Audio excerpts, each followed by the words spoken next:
Bien, Hechos capítulo 1 y estamos observando los primeros 5 versículos del libro. Como ya vimos en la introducción, Lucas es su autor y en este libro Lucas está narrando, podemos decir que la segunda parte del ministerio del Señor, esta vez ya no de manera personal, pero sí a través de su Espíritu Santo. Recuerdan que podemos ver el Evangelio de Lucas como este primer tratado que trata de la vida personal y pública del Señor, pero ahora en Hechos, Lucas está tratando la obra de Cristo, pero a través de su iglesia, a través del Espíritu Santo. Ahora, como vemos, el libro comienza con una dedicatoria. Hay una dedicatoria allí en el primer versículo y esta dedicatoria conecta el libro de Hechos con el Evangelio de Lucas. De una manera muy particular, Lucas conecta el anterior relato con este relato que va a comenzar en el libro de Hechos. De hecho, allí Lucas sigue con la narrativa, lo que está haciendo Lucas en el libro de Hechos. También afirma de una manera contundente en estos pasajes la resurrección y la ascensión del Señor. Hay una afirmación de Lucas allí en cuanto al tema de la resurrección y que el Señor ha sido recibido arriba, como lo veremos ahora. Pero también esos versículos es una breve reseña de un ministerio que a veces es poco conocido. Y este es el ministerio del Señor Jesucristo que ocurre del periodo entre su resurrección y su ascensión. Hay un periodo de tiempo allí que no muchas veces se toca, pero que este periodo de tiempo tiene un ministerio particular del Señor Jesucristo y es lo que vamos a ver en estos primeros versículos. Así que allí en el versículo primero, Lucas comienza diciendo, en el primer tratado, o Teófilo. Bueno, como ya mencionamos, este es el segundo tratado. Porque el primer tratado entonces es el Evangelio de Lucas. Y aquí está diciendo, este es el segundo tratado o la segunda narrativa. Bueno, este primero, la palabra primer, tiene un sentido muy especial en el griego porque da la idea de que va a continuar con un relato. Es decir, cuando dice en el primero, entonces está diciendo, voy a continuar hablando lo que venía hablando. Esto es lo que está diciendo Lucas utilizando esta palabra primer. Y dice que el primer tratado significa historia, primera historia, narrativa o discurso, lo cual corresponde al Evangelio de Lucas. Así es que Lucas tiene en mente contrastar la primera narrativa que está en el Evangelio de Lucas con esta segunda narrativa que es el libro de Hechos de los Apóstoles. Y hace esta dedicatoria a alguien llamado Teófilo. Bueno, ¿quién era este Teófilo? En primer lugar, el nombre Teófilo, que es un nombre no es tan común, pero sí hemos escuchado algunos quizá con este nombre, significa amante de Dios. Es decir, alguien que ama a Dios, pero también puede llevar en su traducción la connotación de amado por Dios. Es decir, es tanto positivo como receptivo. Es amado por Dios, pero también aquel que ama a Dios. De hecho, la palabra Teófilo, hay dos palabritas en el griego, Teos, que es Dios, y Filos, que es amor. Entonces es el amado de Dios o aquel que ama a Dios.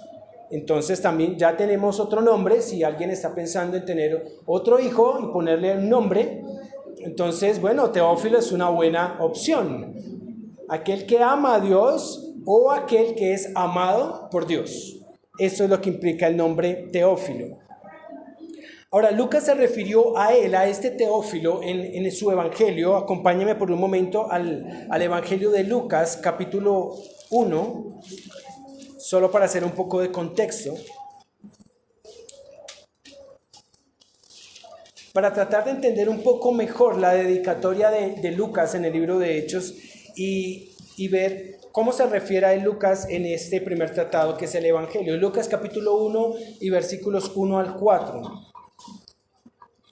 Dice, puesto que ya muchos han tratado de poner en orden la historia de las cosas que entre nosotros han sido ciertísimas, tal como nos lo enseñaron los que desde el principio lo vieron con sus ojos y fueron ministros de la palabra, me ha parecido también a mí, después de haber investigado con diligencia todas las cosas desde su origen, escribírtelas por orden, oh excelentísimo Teófilo, para que conozcas bien la verdad de las cosas en las cuales has sido instruido.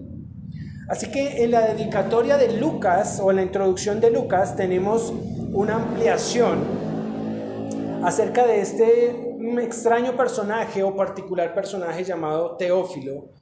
Y en este pasaje de Lucas creo que nos amplía un poco más acerca de la intención del evangelista también. Y como vemos, Lucas dice que ha tratado de colocar la historia en orden, de investigar, de indagar las cosas que ocurrieron. Está haciendo referencia al ministerio de Cristo y él ha tratado de colocarlas en orden para contárselas, en este caso de manera particular, a esta persona llamado Teófilo. Es como cuando leemos las cartas y, por ejemplo, dice carta de Pablo a los colosenses. Tenemos un receptor original que son los hermanos, la iglesia en Colosas. En este caso, particularmente es esta persona un poco extraña llamado Teófilo, a la cual Lucas se dirige también en su evangelio. Y ya le había dicho que él indagó, escudriñó con aquellos que habían sido testigos oculares del ministerio del Señor, para luego colocar las cosas en orden, escribirlas y enseñarlas.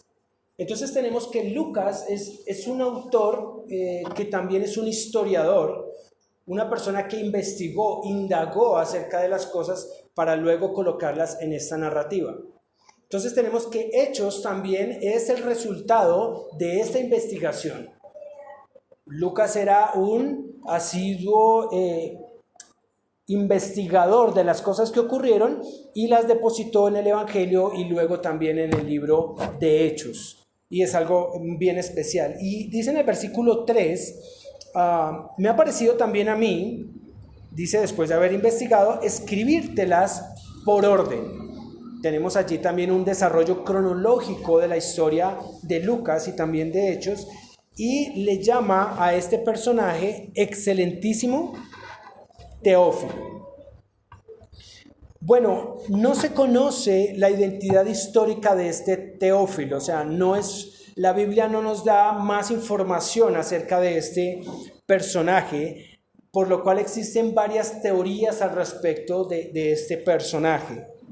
Una de ellas, la tradición copta, es decir, la tradición egipcia, dice o afirma que Teófilo era una persona real, o sea, que no era un seudónimo, sino que en realidad sí era una persona, un hombre llamado Teófilo, y añade que se trataba de un judío de Alejandría, que era procedente de la región de Alejandría.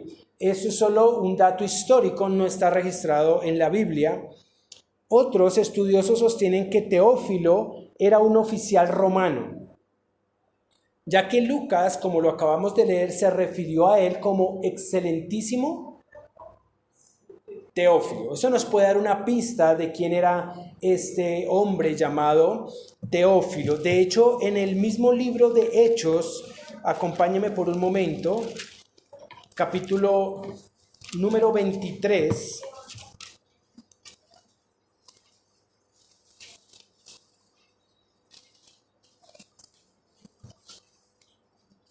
y Pablo está allí, pues está presentando su defensa ante el procurador romano, también ante César, está apelando allí a ellos. Perdón, disculpen, capítulo 26,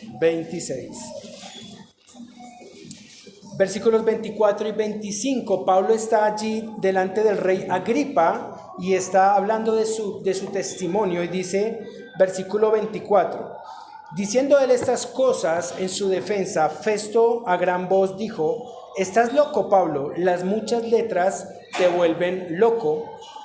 Mas él dijo, no estoy loco, ¿cómo le llamó? Excelentísimo Festo. Así es que esta es una idea de que esta referencia, excelentísimo, era una forma de llamar a aquellos que tenían una posición especial, sobre todo en el gobierno romano. Así es que es muy posible que este Teófilo ocupase un lugar especial allí en el Imperio Romano. De hecho, algunos creen que este Teófilo era padre de uno de los gobernadores de Roma en aquel tiempo, de alguna provincia romana, y por eso Lucas se refiere a él como excelentísimo Teófilo. Así es que es muy probable que la identidad de este hombre llamado Teófilo sea de origen romano. Bueno, otra variante considera que Teófilo podría haber sido el abogado de Pablo durante su encarcelamiento allí en Roma. Y dado que Lucas acompañó a Pablo en sus viajes misioneros y le acompañó también allí en sus prisiones, es muy probable que este Teófilo haya sido receptor del Evangelio por boca de Lucas o por boca del mismo apóstol Pablo, y al cual ahora Lucas se refiere a él en el libro de Hechos de los Apóstoles. Ahora, si se trata de un hombre real que se llamó Teófilo, podría haber sido cualquiera de estas opciones, pero si hablamos de que era un nombre simbólico, de hecho todo cristiano sería un Teófilo, porque todo cristiano es amado por Dios.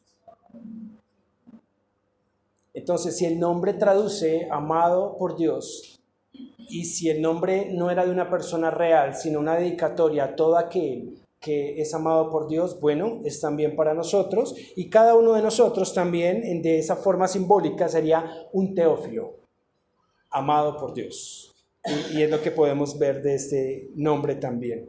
Ahora, Lucas le escribe y le dice, en el primer tratado, narrativa, oh Teófilo, hablé acerca de todas las cosas que Jesús comenzó a hacer y a enseñar. Entonces Lucas retoma la narrativa y ahora está hablando y dice, en mi primer tratado, en el Evangelio, Teófilo, yo te escribí y te hablé acerca de ¿qué? De Jesús y de las cosas que Jesús comenzó a ¿qué? A hacer y a enseñar. Bueno, esta frase realmente esconde una gran verdad acerca de cómo el Señor Jesús modeló el cristianismo. A veces cuando leemos la escritura no detallamos el orden de las palabras, pero dice Lucas que él escribió acerca de las cosas que Jesús hizo y luego enseñó. El orden de los verbos nos indica una secuencia lógica de cómo debemos vivir nuestra vida de fe. Noten que el pasaje no dice las cosas que Jesús enseñó e hizo, sino dice las cosas que Jesús comenzó a hacer y enseñar. Esto tiene un orden. El orden de los verbos nos hace pensar la manera en que Cristo modeló el cristianismo para nosotros. El Señor primero mostraba con sus obras su amor y propósito, y luego profundizaba en la enseñanza, pero esa enseñanza se basaba en esos hechos, en esas obras que Él hacía. Quiere decir que el Señor enseñaba primero con su ejemplo, con su vida, con su testimonio, y luego sí enseñaba con sus palabras. Un claro ejemplo de esto era la oración. Recordemos que cuando el Señor comienza su vida ministerial, su vida pública, particularmente el Señor se apartaba tiempos donde estaba solo orando. Había momentos en que el Señor pasaba toda la noche orando. Y luego notamos que los apóstoles, sus discípulos, se acercan y le hacen esta pregunta y le dicen, Señor, enséñanos a orar. Enséñanos a orar. Ahora, la razón de esta petición de los discípulos estaba basada en el hecho de que veían que Cristo tenía estos tiempos particulares de comunión íntima con el Padre, y lo que ellos anhelaban es que lo que el Señor tenía, también ellos lo pudieran tener. Pero Jesús primero les modeló una vida de oración. Y luego ellos sí le preguntaron y le dijeron, Señor, enséñanos a orar. Qué hermoso es que las personas que nos ven, que nos siguen, nuestra familia, aquellos que saben que somos creyentes, primero vean en nosotros nuestro hacer y después sí nuestras palabras. Y que nos puedan decir, oye, yo quiero hacer esto que tú haces. Yo veo que tú eres una persona que está pendiente de Dios, una persona que es estudiosa, una persona que con tus acciones y tu vida demuestras ese amor de Cristo. Yo quiero eso, enséñame a eso, enséñame a ser cristiano, yo quiero eso, enséñame a leer la Biblia, enséñame cómo orar, enséñame, ¿qué es esto de ser cristiano? Bueno, esto fue lo que pasó con Cristo. Los discípulos primero vieron en Él un ejemplo de vida y luego le dijeron, Señor, enséñanos. Por supuesto, el Señor luego les dice, oraréis así, y les enseña la oración. Pero esta enseñanza estaba basada en el hecho de que ellos le veían a Él tener un tiempo de comunión íntima con Dios. Estaba basada en lo que Él hacía, no solo en lo que Él decía. Y este es solo un ejemplo de ello, de cómo podían ellos llegar a este punto, pero mirando y observando la vida del Señor. Por supuesto, esto tiene una aplicación para nosotros. No podemos pretender enseñar primero y hacer después. No podemos. El modelo bíblico y el orden lógico es que debemos tomar este ejemplo del Señor y modelar como Cristo un cristianismo real. Tú no puedes decirle a tu hijo, ora, cuando tú no lo haces. Tú no le puedes decir a tu esposa, lee la Escritura. No estás estudiando la Biblia cuando tú no lo haces. No puedes decirle a aquellos que quieres invitar a que conozcan a Jesús, debes hacer esto o aquello cuando tú no lo estás haciendo. En particular, nuestros hijos se forman y creen en nosotros como padres, ¿saben? No por lo que decimos, sino por lo que nos ven hacer.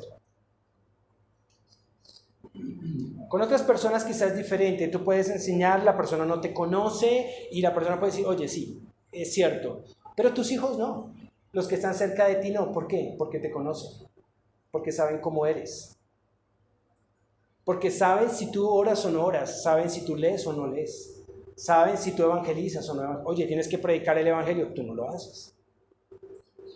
Así es que cuando Lucas dice, hablándole a Teófilo, dice, hablando acerca de las cosas que Jesús comenzó primero a hacer y luego enseñar. Así que debemos primero ser ejemplo para esto. Mi predicación no puede estar por debajo de lo que vivo. Y es una realidad. Por eso la gran responsabilidad de ser creyente, cuando tú estás dando un consejo y dices, sigue al Señor, cree en el Señor, pero tú mismo estás dudando de lo que Dios te está diciendo. Pero esta fue la forma en que Jesús modeló el cristianismo. Nos mostró un cristianismo real, un cristianismo vivo, un cristianismo basado en obras, en hechos, en la praxis. Eso es lo que está diciendo allí Lucas, recordándole a Teófilo que en ese evangelio le enseñó, le escribió acerca de las cosas que Jesús enseñó y luego también hizo y luego también enseñó. Así es que este es el desafío para nosotros. Un cristianismo real, un cristianismo que se basa en lo que somos y no solo en lo que enseñamos o predicamos. La teología solo tiene peso y valor cuando va respaldada por un testimonio de vida. De lo contrario, carece de sentido, aunque es la verdad de la palabra de Dios. Así es que Lucas comienza dedicando este libro, esta narrativa, a este hombre llamado Teófilo y le recuerda que en el Evangelio le habló acerca de las cosas que Jesús comenzó a hacer y luego también a enseñar. Versículo número 2 dice, hasta el día en que fue recibido arriba. Ahora, esta frase del versículo 2 nos señala un periodo de tiempo, hasta. Es decir, lo que Lucas está haciendo, está tomando el ministerio de Cristo desde su bautismo, desde que Juan Bautista lo bautiza, ¿hasta cuándo? Hasta la ascensión del Señor. O sea, eso nos marca un periodo de tiempo. El periodo el cual está narrando allí Lucas, está pensando es desde el bautismo hasta la ascensión misma del Señor Jesucristo. Ahora, sin embargo, es importante aclarar que Lucas fue el único evangelista, el único autor que habló acerca de la infancia del Señor Jesucristo. Recordemos que en los evangelios Lucas es muy detallado. Lucas es el que nos permite tener los villancicos. Lucas es el que nos permite tener detalles de qué pasó cuando el Señor Jesús, cuando niños se pierde en el templo. Lucas hace toda una narrativa un poco más detallada que no hacen los demás evangelistas de este periodo de la infancia de Cristo. Y bueno, gracias a Lucas, hoy día podemos cantar villancicos porque están basados en esta narrativa de Lucas. Es algo hermoso. Sin embargo, Lucas, cuando escribe acá a Teófilo, coloca una brecha de tiempo y dice: yo te escribí acerca de las cosas que comenzaron desde el ministerio público del Señor, es decir, desde cuando Jesús comenzó su predicación hasta el día en que fue recibido arriba, es decir, el día de su ascensión. Así es que este pasaje nos marca un periodo de tiempo y afirma o se limita a describir este periodo de su obra redentora o redentiva. ¿Por qué? Porque resalta la misión y el propósito de Cristo. ¿Por qué será que la Biblia no da detalles de la vida temprana de Cristo? Algunos han tratado de especular diciendo: no, Jesús se fue a Egipto, allí aprendió costumbres egipcias, aprendió muchas cosas, luego regresó y lo que él predicaba era lo que había aprendido allí. No fue así. Otros quieren especular que hay información cierta de cómo fue esa etapa de niñez del Señor Jesús, pero ¿por qué en los evangelios no nos narran la vida de infancia de Cristo? Bueno, esto tiene un sentido.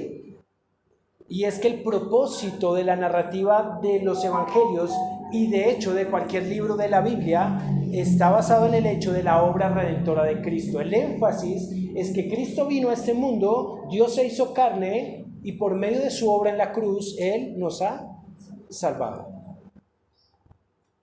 Así es que la revelación de Dios va dirigida y enfocada hacia la salvación del hombre. Y es lo que hace también Lucas en su evangelio y ahora también en el libro de Hechos. Y menciona hasta este día que fue recibido, ¿dónde? Arriba. Esto tiene una connotación teológica muy grande. Hasta el día que fue recibido arriba. Ahora el verbo no dice, claro, el Señor asciende, pero el verbo nos está diciendo que fue ¿qué? Recibido. Bueno, ¿recibido por quién? Por el Padre. Bueno, ¿y por qué en este momento? ¿Por qué en este punto? ¿Por qué Cristo no ascendió antes? Bueno, no había llevado a cabo su obra vicaria de salvación y no había presentado su sangre como el pago por el pecado de toda la humanidad. Luego el cielo no le podía recibir en ese sentido redentivo si él hubiese ascendido al cielo antes de la cruz. Era necesario la cruz, era necesario como el sumo sacerdote presentarse ante el Padre como el sumo sacerdote presentando la sangre del sacrificio expiatorio y diciendo: Padre, aquí está el sacrificio, ahora el hombre puede venir a ti. Es lo que está pasando, así que la frase recibido arriba tiene una connotación teológica muy importante. Si vamos al Salmo 24, acompáñenme por un momento. Hablando esta mañana de los salmos reales o los salmos mesiánicos, como mencionaba Javier. Vamos al Salmo 24. Salmo 24. Es un salmo maravilloso, un salmo real. Y dice: de Jehová es la tierra, su plenitud, el mundo y los que en él habitan. Y por favor vayamos al versículo 7 del Salmo 24. Dice: alzad, oh puertas, vuestras cabezas, y alzaos vosotras, puertas eternas, y entrará el Rey de Gloria. ¿Quién es este Rey de Gloria? Jehová el fuerte y valiente, Jehová el poderoso en batalla. Alzad, oh puertas, vuestras cabezas, y alzaos vosotras, puertas eternas, y entrará el Rey de Gloria. ¿Quién es este Rey de Gloria? Jehová de los ejércitos es el Rey de Gloria. Bueno, cuando Lucas dice hasta el día que fue recibido arriba, este pasaje del Salmo 24 se cumple en plenitud. Abrido, alzaos puertas eternas. Las puertas del cielo se abrieron, estas puertas eternas, para recibir a este Rey de Gloria. Es decir, que el Cristo que asciende ya no es el Cristo del pesebre. Ahora, por supuesto, permítame aclararlo, por supuesto que es el Dios hecho hombre, pero no en la condición de siervo que venía a poner su vida por el pecado. Ahora está en su condición de rey exaltado. Por eso dice, ¿quién es este Rey de Gloria? Ya no es el niño del pesebre, ahora es el Rey de Gloria. Aquel que tiene un nombre, sobre todo nombre. Y es el momento en que Cristo es recibido arriba, como Lucas lo está mencionando. Entonces nos habla de su entronación como rey sobre todas las cosas, tanto en la tierra como en el cielo. Mateo capítulo 28. Hoy estoy yendo mucho a otros pasajes. Claro, lo mismo, si el profesor de hermenéutica lo ve a uno haciendo esto, inmediatamente dice, oye, ¿qué estás haciendo? Pero vamos allí, Mateo 28, versículo 18. En la gran comisión dice, y Jesús se acercó y les habló diciendo, toda potestad o todo poder me es dado en el cielo y en la tierra. Luego ya Cristo, cuando cumple su función vicaria y se presenta y asciende al cielo, ya tiene este poder, esta autoridad, no solamente en la tierra, sino también en los cielos. Y es lo que está pasando allí cuando Lucas narra y dice hasta el día en que fue recibido arriba. Así es que podemos dividir la obra de Cristo en dos grandes partes. La primera, desde el momento de su vida pública allí en el bautismo y después también en la tentación en el desierto, hasta su resurrección. Pero de la resurrección hasta un tiempo futuro hay otra etapa del ministerio de Cristo. Es decir, la obra de Cristo no ha terminado según Lucas. Por eso tiene dos tratados. Está diciendo en el primer tratado o en la primera parte es el primer ministerio de Cristo, que es un ministerio terrenal. Pero ahora está diciendo Lucas, él tiene un ministerio ¿qué? Celestial. Entonces Cristo hoy día sigue obrando en favor nuestro. Amén. Así es. Es decir, Cristo ascendió y no fue que Cristo se desentendió de su iglesia, no. De hecho, el libro de Hebreos nos dice que Él está intercediendo por nosotros constantemente. Él sigue pidiendo por ti, Él sigue pendiente de ti, Él conoce tu debilidad, conoce tu necesidad, Él sabe la lucha por que estás pasando. No es que no lo veo personalmente, pero Cristo se ha desentendido de mí, no. Él conoce cada detalle de tu vida y está a la diestra del Padre y está intercediendo por ti en un ministerio sumo sacerdotal y ruega por nosotros. Así es que si tú has pensado en algún momento, ¿será que alguien ora por mí? ¿Será que alguien pide por mí? Quisiera que alguien supiera esto por lo que estoy pasando y que orara por mí porque tengo esta necesidad. ¿Saben? Cristo es esa persona. Cristo ora por ti constantemente, intercede por ti ante el Padre. Es el primero que eleva sus oraciones para que tú y yo podamos seguir adelante y crecer. Entonces dice Lucas, después que fue recibido arriba, después de haber dado mandamientos por el Espíritu Santo a los apóstoles que había escogido. Aquí Lucas está narrando qué pasó en este periodo de tiempo, qué hizo el Señor Jesús. Entonces estaba dando ¿qué? Mandamientos, estaba dando instrucciones, pero este ministerio se limitó a sus discípulos.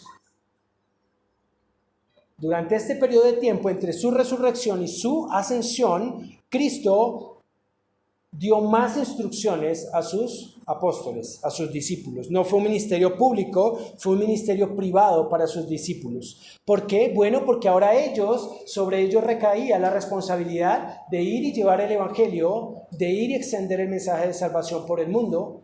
Así es que Cristo enfoca este tiempo de ministerio en sus discípulos, en estos 11 hombres que hasta este punto estaban allí con él. Recordemos que ya Judas no estaba, pero a los 11 se les estaba ministrando durante este tiempo. Bueno, ¿y qué les dijo el Señor durante este tiempo? Muchos han tratado de especular que fueron mandamientos que no sabemos, mandamientos particulares. Lo que nos dice Lucas es que les hablaba acerca del reino. Así es que los mandamientos que involucran este periodo de tiempo abarcan las últimas partes de cada uno de los evangelios. O sea, no es nada oculto, no es nada extraño. Entonces, Mateo capítulo 28, cuando dice, toda potestad me es dada en los cielos y en la tierra, por tanto, ¿qué? Id. Ese es un mandamiento. Y esto ocurre entre su resurrección y su ascensión.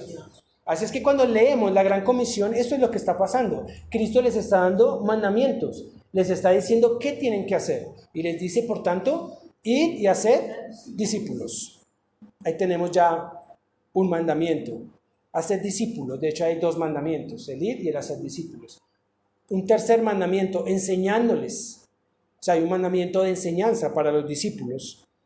También Marcos 16, 15, hacia el final, acompáñenme Marcos, las últimas partes de los evangelios, Marcos capítulo 16, versículo 15, lo repite Marcos allí, les dijo, id por todo el mundo y predicad el evangelio a toda criatura. Estos son los mandamientos.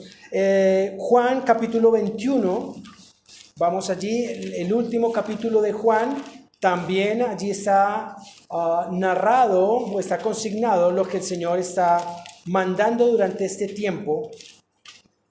Todo el capítulo, de hecho, dice que Jesús aparece a sus discípulos, estaban pescando y llegan ellos. Luego el relato nos dice que estaban pescando, que Simón, Pedro y Juan dice que salen de la barca y nadan hacia el Señor, y luego que llegan a la orilla, yo me imagino a Pedro, por supuesto, sabiendo lo que había pasado, contando los pasos, muy despacito, acercándose al Señor. Yo creo que en su mente, Pedro pensando, bueno, ¿y ahora el Señor qué me va a decir? Lo he negado 3 veces, ¿qué me irá a decir el Señor? Quizá no quiere verme, quizá me rechace, quizá ya no haga parte de los discípulos, quizá el Señor me va a decir, oye Pedro, te dije que fueras pescador de hombres, pero no, lo tuyo son los peces.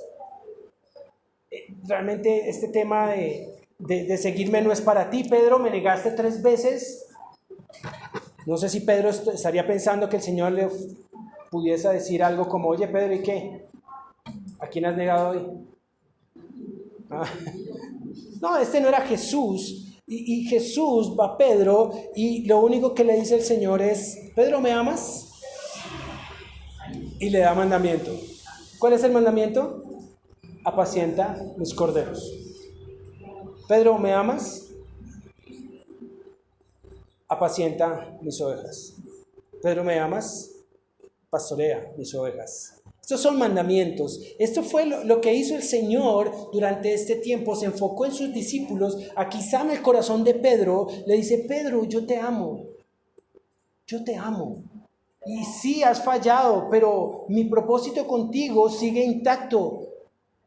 No te estoy preguntando por qué me negaste. No te estoy preguntando, Pedro, si vas a seguir negándome. Te estoy preguntando, Pedro, ¿me amas? Si es así, es suficiente para mí. Así que Pedro pastorea, Pedro apacienta. Ese es mi deseo. Y estos son mandamientos que Cristo está dando durante esta etapa a sus discípulos, y es lo que Lucas está narrando allí en la primera parte de Hechos en este libro.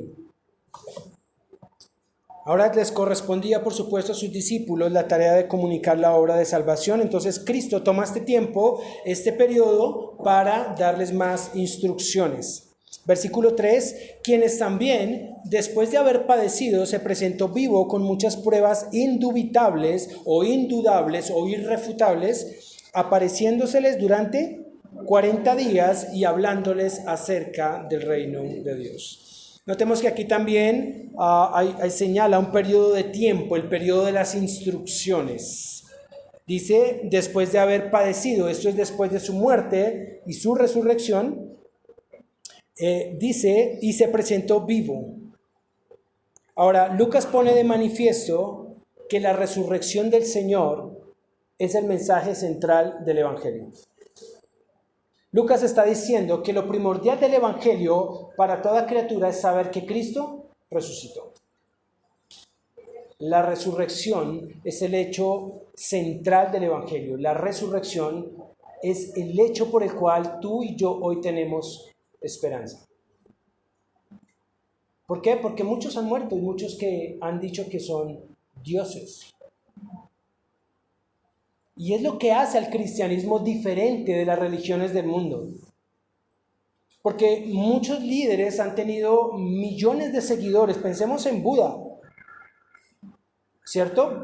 Buda tiene toda una escuela de filosofía hoy día aún, ¿cierto? Pero ¿dónde está Buda? Está muerto, está en la tumba, ¿cierto? Está muerto. Mahoma, ¿dónde está? Está muerto. Recuerdo un testimonio una vez, un evangelista iba en un avión con un musulmán, se sentó al pie de él y estaba allí el evangelista y ya estaba en su mente pensando cómo predicarle el evangelio y no dejó ni siquiera que sacara su Biblia cuando este hombre le salta encima y le dice, quiero que te conviertas al Islam. El evangelista quedó, dijo, ¿qué evangelista más rápido que una bala? No me dejó ni siquiera abrir mi Biblia y me ganó. De una vez le dijo, quiero que te conviertas al Islam. Y el evangelista le dijo, ok, estamos creo que tratando de evangelizarnos uno al otro. Porque yo soy cristiano y te quería invitar a que conocieras a Cristo. Y le dijo el musulmán, bueno, pero sacó el Corán y esa es la primera revelación. Y le dijo el evangelista, no estoy seguro de eso, esta es la primera revelación. Empezaron a discutir y le dijo el evangelista, lo que tú no sabes, señor musulmán, es que tu Corán, los versículos de tu Corán, solo son una parte de mi Biblia. Y el musulmán se quedó pensando y dijo, bueno, pueda que sí. Dijo, no, pueda que sí, no, es así, esta es la primera revelación.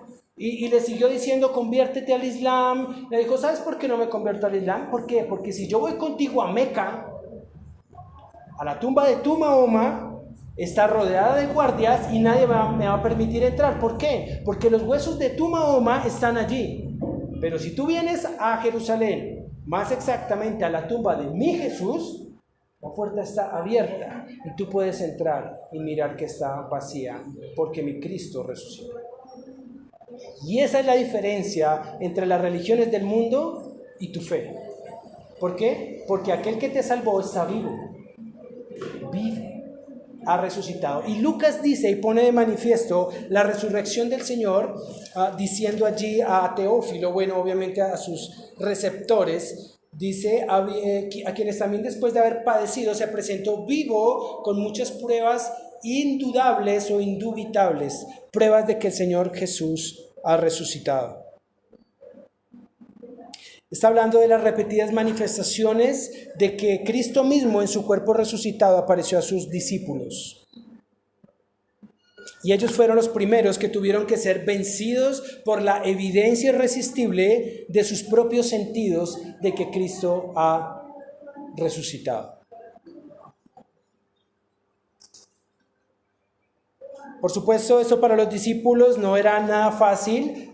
Recordemos que algunos de ellos, bueno, particularmente uno, el Señor se acerca apareciéndosele y diciéndole, oye, Tomás, mete tu dedo en la llaga y en mi costado y sé creyente, no seas incrédulo. Así que era necesario que el Cristo resucitado se presentase a sus discípulos. ¿Por qué? Porque ellos iban a llevar la buena noticia del Evangelio y debían tener la certeza de que este Cristo que vieron en la cruz ahora estaba vivo. Y esas son las evidencias. Ahora, estas pruebas que incluyen ser visto por ellos. ¿Le vieron resucitado? Amén, le vieron. Durante intervalos de 40 días, dice el pasaje. ¿Habló con ellos? Amén, habló con ellos. Otra prueba irrefutable. Habló con ellos. Comió con ellos. Tuvo comunión con ellos. Sin duda, seguramente Lucas tiene en mente otras pruebas que se registran allí en el capítulo 10, más adelante lo veremos, y también las mencionadas por Pablo en 1 Corintios 15, donde habla de la resurrección, y está pensando en todo esto. Pero ¿qué pasaba con sus discípulos? ¿Será que realmente estaban totalmente convencidos de esto? Marcos capítulo 16, acompáñenme rápidamente, Marcos 16, versículos 12 al 14. ¿Qué estaba pasando? ¿Por qué eran necesarias estas apariciones? Marcos capítulo 16, versículo 14. Dice, finalmente se apareció a los 11 mismos, estando ellos sentados a la mesa. ¿Y qué hizo? Les reprochó su incredulidad y su dureza de corazón, porque no habían creído a los que le habían visto resucitado. Es decir, cuando los primeros discípulos a los cuales Cristo se le aparece van y cuentan, dan la buena nueva y les dice, el Señor ha resucitado, los otros discípulos ¿será que sí? Oye, pero lo acabamos de ver. Dice Marcos que ellos dudaban, seguían dudando. Por lo cual Cristo tiene que aparecérseles corporalmente a los 11 para que no hubiese duda alguna de su resurrección. Ellos no podían tener dudas de esto, iban a llevar el mensaje al mundo e iban a escribir también acerca de ello. Ahora, para nosotros, que no hemos visto a Cristo resucitado, es lo que Cristo dijo, bienaventurados los que crean sin haber visto, porque muchos desearon y desearán ver este día y no lo van a ver. Pero bienaventurados los que crean que Él está vivo. Ahora, si tú crees hoy que Jesús murió en la cruz por ti y que está vivo, te tengo una noticia. Eres salvo. Hermano, esa es la esencia de la salvación. ¿Tú crees que Jesús murió y murió por ti particularmente y que Él resucitó y que está vivo y crees que Él vendrá? Si lo crees en tu corazón, hermano, eres salvo. Vas a estar una eternidad con Cristo y le vas a ver cara a cara. Este Cristo que tú no has visto cara a cara, lo vas a ver. Si tú crees esto, esta es la razón del Evangelio. Wow. Cristo está vivo. ¿Lo crees? Porque de eso depende tu eternidad. De esto depende de dónde pasará la eternidad. De esa confianza en esto. ¿Crees que Jesús resucitó? Bueno, si lo crees sin haberle visto, eres salvo, dice la Escritura. Pero los discípulos tuvieron estas pruebas indubitables. Un escritor, Josh McDowell, seguramente has leído algo de él. En su tiempo de ateísmo, Josh McDowell se propuso, estaba en la universidad y se propuso desmentir el hecho de que Cristo había resucitado. Y dijo, voy a investigar y voy a recopilar todas las pruebas de que Cristo no resucitó. Viajó, fue a muchos lugares, indagó, recogió información y dijo, voy a escribir un libro para que todo el mundo sepa que Cristo no resucitó, que es una mentira el cristianismo. Y cuando recogió toda esta información y estaba escribiendo su libro, tuvo que caer de rodillas ante la evidencia y dijo, no puede ser, es cierto, Cristo ha resucitado, no se puede negar. Y escribe ese gran libro llamado Evidencia, que demanda un juicio. Una evidencia que demanda un veredicto. ¿Cristo resucitó o no resucitó? Sí resucitó y hay evidencia de eso. Y demanda un veredicto, y el veredicto es que es cierto, Jesús resucitó. ¿Ustedes saben por qué los discípulos pudieron soportar hasta la muerte? Porque lo vieron. ¿Tú vas a dar la vida cuando sabes que el cuerpo está debajo de la cama? No. Ellos sabían, tenían certeza de que el maestro estaba vivo, así es que ellos no tenían problema en entregar su vida, es decir, voy a morir por esto, voy a entregar mi vida, no hay problema. ¿Por qué? Porque es que yo lo he visto, no es un mito, es una realidad. Cristo está vivo y voy a morir por esa verdad. ¿Por qué? Porque es real, mis manos lo han palpado, mis ojos lo han visto. Esa es la razón del valor de los discípulos de entregar su vida, porque para ellos era cierto, no había duda. Y para nosotros también debe serlo. Y dice que se apareció durante 40 días. Es un tema de tiempo, una marca de tiempo que solo ocurre aquí. Es muy importante porque, bueno, dice que durante este tiempo les habló acerca del reino de Dios y el propósito divino para ellos es que las bases fundamentales de la iglesia y de la doctrina iban a recaer sobre ellos. Efesios 2:20 dice, edificados sobre el fundamento de los apóstoles y profetas. Por esto Cristo se enfoca en su ministerio entre estas dos etapas de su vida, su resurrección y su ascensión, en ellos. ¿Por qué? Porque en ellos iba a recaer las bases de la doctrina para la iglesia, edificados sobre el fundamento de los apóstoles. Por eso era necesario este periodo de tiempo y de ministerio del Señor Jesús. Versículo 4. Y estando juntos, les mandó que no se fueran de Jerusalén, sino que esperasen la promesa del Padre, la cual les dijo, ¿oísteis de mí? Ahora, ¿por qué Cristo, es lo importante de hacerle preguntas al texto, por qué Cristo les ordena no salgan de Jerusalén? Ahora, la intención de la pregunta nos revela lo que estaba pasando. ¿Los discípulos querían salir de Jerusalén? Sí. ¿Y cuál era la razón de que no querían estar allí? Muy bien, el temor. O sea, la razón de los discípulos de salir de Jerusalén es que iban a huir.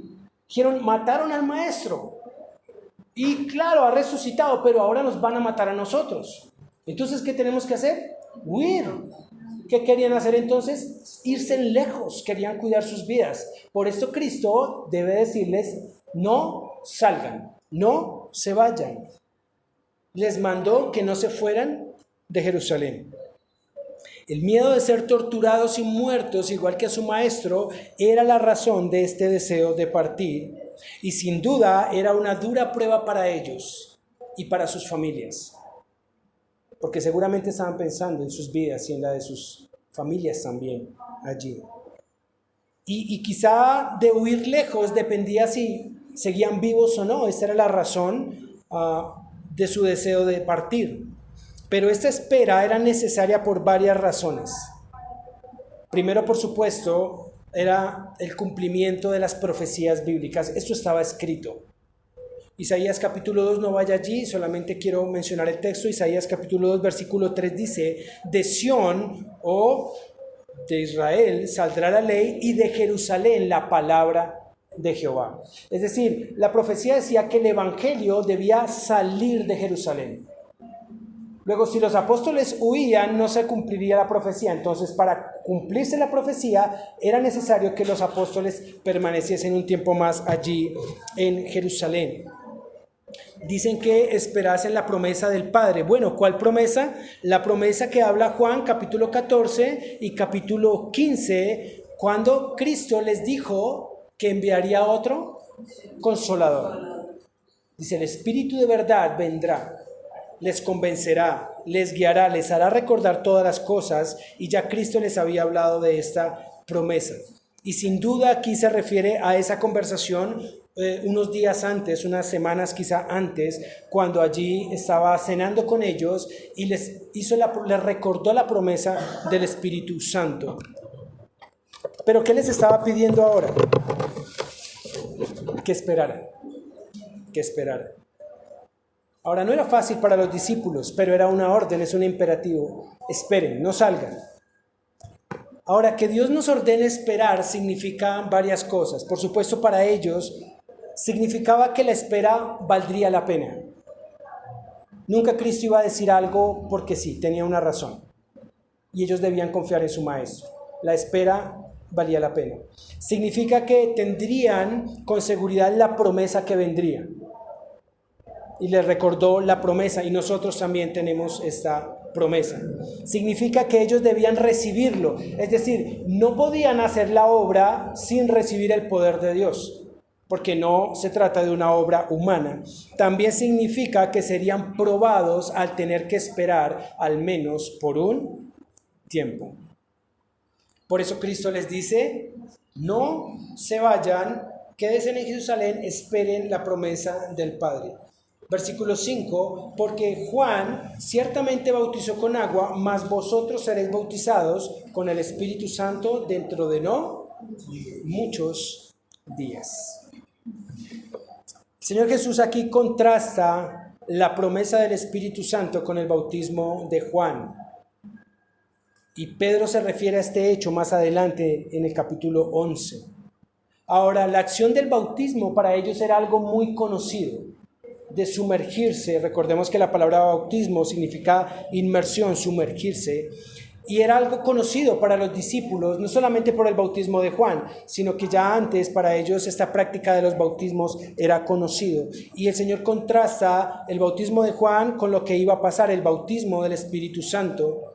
Pero esto tenía algo de particular, y es que en la mente de los discípulos sabían qué significaba bautismo, es decir, sumergirse. Ahora Cristo les dice, seréis bautizados por el Espíritu Santo. Esto debió hacer clic en la mente de los discípulos. ¿Por qué? Porque ellos entendían el significado del bautismo, sumergirse en agua, pero Señor, ¿nos estás diciendo que vamos a ser sumergidos en el Espíritu Santo? Bueno, esto era nuevo para ellos. Porque en el antiguo pacto el Espíritu Santo venía por un tiempo breve y se alejaba. Y luego venía y luego se iba. Pero aquí Cristo les está diciendo, ustedes van a ser sumergidos en el Espíritu. Van a permanecer continuamente en el Espíritu Santo. Esto debió hacer clic en la mente de los discípulos. Era algo nuevo, algo diferente, algo que ellos no conocían. El bautismo sí, pero no en el Espíritu Santo. Y es por esta razón que Cristo les pide también que esperen. Recordemos que el bautismo del Espíritu es una obra única en el tiempo presente de la iglesia. Y les dice que dentro de no muchos días. Bueno, ¿cuántos serán estos días? Bueno, por la Biblia sabemos que aproximadamente fueron unos 50 días. Luego vamos a ver capítulo 2 en el Pentecostés. Pero eso es una frase idiomática hebrea. No muchos días. La Biblia habla de muchos días o pocos días. Nosotros diríamos ahorita. ¿Cierto? ¿Y se demora? No, un ratico. ¿Cuánto es un ratico? Un ratico puede ser 10 minutos o pueden ser 3 días. Pero dijiste que un ratico, por eso. Un ratico, ¿cierto? Ahorita vengo. Y ese ahorita, bueno, no sabemos. Para nosotros es común. Bueno, para los hebreos, el decir poco tiempo o no muchos días o pocos días era una medida de tiempo para tratar de entender un poco. Ahora, cuando Cristo les dice dentro de no muchos días, estaba diciendo que esa promesa era cercana, que estuvieran atentos, que no iba a demorar años, no, era algo que venía pronto. Y es lo que Cristo está diciendo en esta frase, dentro de no muchos días. Ahora, el Señor tenía un propósito en decirles o en no decirles exactamente cuándo vendría, porque les hubiera podido decir exactamente, saquen sus calendarios, señores, allá, ¿cierto?, Google y miren 50 días, calculen, bueno, ese es el día de la promesa. Cristo lo hubiese podido hacer, pero hay un propósito en solamente decirles no muchos días.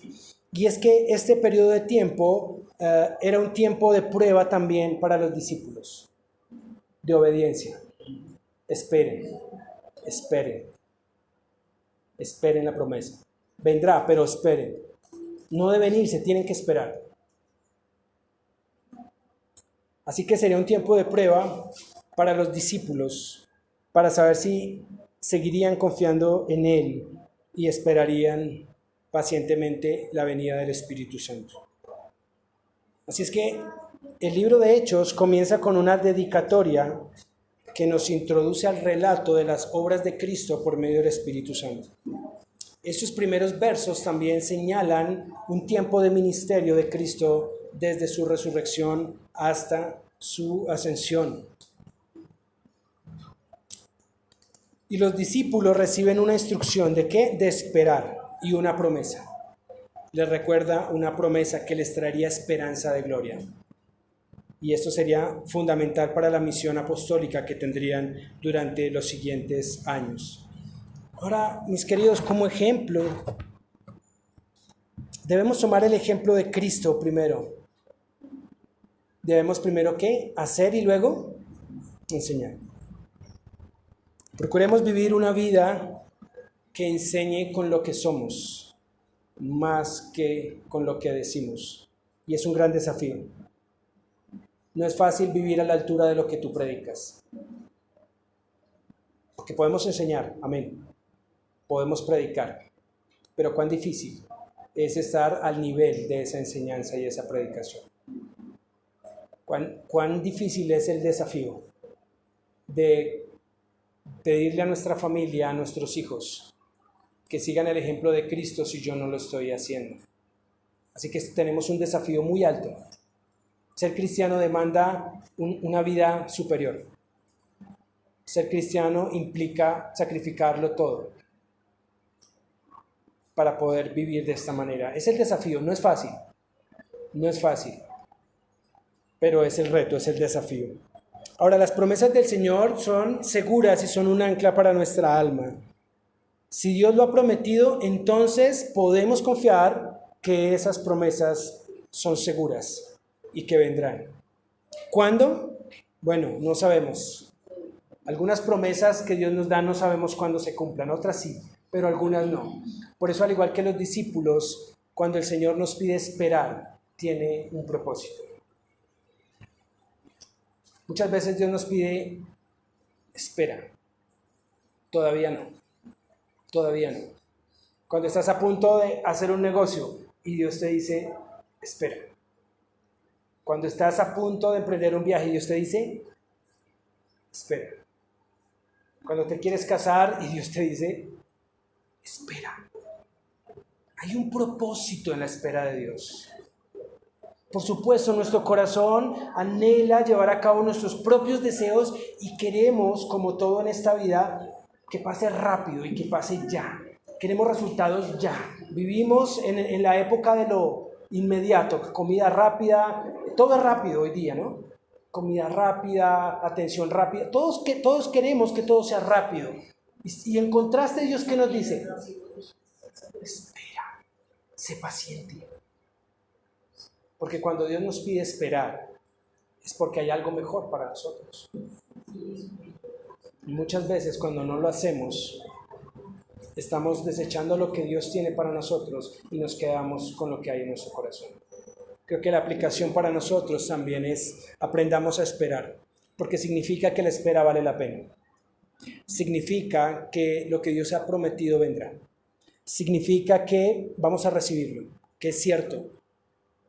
Significa que vamos a ser probados, que el tiempo de espera va a probar nuestro corazón y nuestra fidelidad a Dios. Así es que ¿no es fácil esperar? No es fácil. Pero Dios nos ordena esperar, como les dijo a sus discípulos que esperaran este tiempo para ellos. Así es que para nosotros como discípulos también de Cristo es necesario esperar, es necesario ser pacientes y es necesario guiarnos por el tiempo de Dios y no por el nuestro. Y si tú no estás seguro de tu salvación aún, la promesa del Espíritu Santo no es solamente para los discípulos, es para ti también. Si pones tu confianza en Cristo para tu salvación eterna, la promesa es que el Espíritu Santo vendrá a tu vida y cuando eso ocurra, tú serás salvo. Cuando nazcas de nuevo y cuando el Espíritu Santo venga a tu vida, vas a estar en manos de Cristo y eternamente estarás con Dios. Esa es la promesa. Y dice la Biblia que debían ellos esperar. Bueno, tú no tienes que esperar 50 días. Porque hoy, si tú colocas tu confianza en Cristo, hoy mismo el Espíritu Santo va a venir a tu vida. Y cuando venga, nunca más te dejará. Estarás eternamente en los brazos de Dios. Esta es la promesa. Y podemos confiar en ello también. Así es que seamos pacientes, aprendamos a esperar y confiemos en las promesas del Señor. Amén. Vamos a orar. Amado Señor, te damos gracias en esta mañana, Señor. Gracias por tu palabra. Gracias, Señor, por enseñarnos que vale la pena esperar. Señor, ayúdanos a ser pacientes, a confiar en ti, Señor. Ayúdanos a entender que nuestro tiempo no es igual al tuyo, Señor. Ayúdanos a entender que cuando nos ordenas esperar, es porque tu tiempo es mejor que el nuestro, es porque tú tienes algo preparado mejor para nosotros. Señor, ayúdanos a tener un corazón paciente. Señor, ayúdanos a esperar, pero que lo podamos hacer en esperanza, Señor, confiando. Confiando, Señor, que lo que tú has prometido, Señor, lo cumplirás. Y nos has dado preciosas y grandísimas promesas para que por ellas vivamos, Señor. Confiamos, Señor, en que has prometido que estarás con nosotros todos los días hasta el fin del mundo. Señor, confiamos en que no nos dejarás ni nos desampararás. Confiamos, Señor, en que nada nos faltará, que tú suplirás toda necesidad según tus riquezas en gloria. Confiamos, Señor, que un día muy cercano regresarás y que te veremos cara a cara, Señor.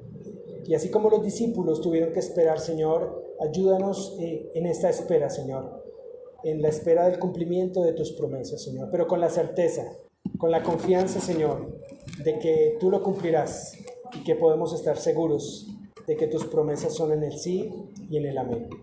Damos gracias a ti, Padre, y te damos la gloria en esta mañana. En el nombre santo de Jesucristo, nuestro Señor y Salvador, oramos. Amén.